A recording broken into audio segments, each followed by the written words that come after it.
Now, speaking of, I opened the show. I said so far, recently at least, it's Apple stealing all the headlines with the iPhone 11 stuff. Apparently, their stock is benefiting as well. Wall Street really into Apple right now. They are nearing all-time highs in terms of the stock. You see that? They're climbing back up to that key point over there.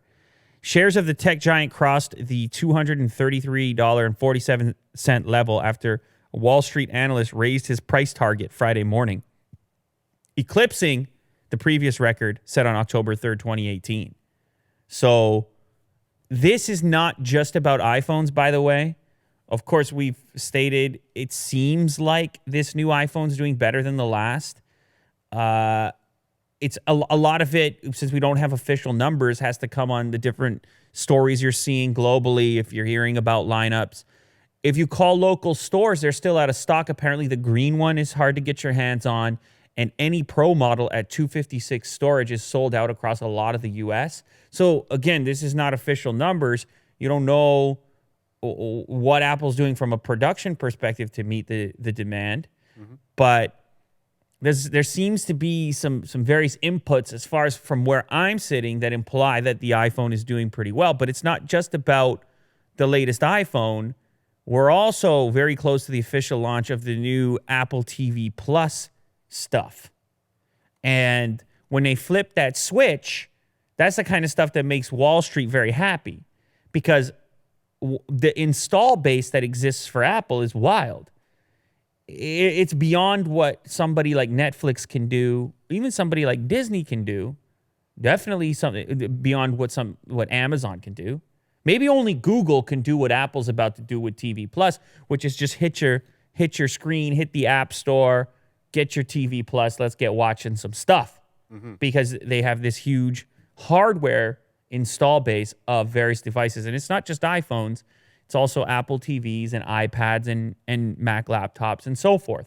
And we don't know really how they're going to leverage that installed base to promote what they're working on with the TV Plus. So it's a kind of thing where a lot of it right now is in the hype zone. A lot of it right now is prior to us seeing the evidence of how that's all going to go down. But that's what Wall Street aims to do. They aim to project. They aim to make their best guess. They try to get in early before these new profits roll in and other people want to jump into the stock as well. In our opinion, with an installed base of 900 million active iPhones worldwide, we believe Apple has an opportunity to gain 100 million consumers on the streaming front in the next 3 to 4 years.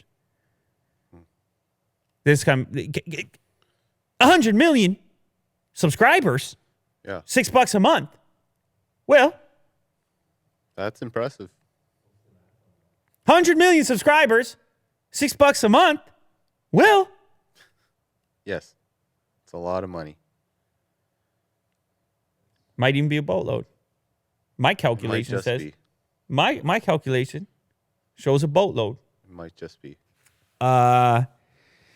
Yeah, and that's monthly. So they're cashing that check every single month. Wall Street, they like that stuff. So anyhow, Apple's gone up and down as you would if you're a stock. They've gone up and down, but they're nearing this all-time high. And obviously, when you're talking about stocks, I mean, this show is not a stock analysis show. So there's a lot of factors that go into it. But iPhone's doing well, and the launch of Apple TV Plus are both major inputs for where this stock ends up. So it's worth considering. It's worth our limited analysis.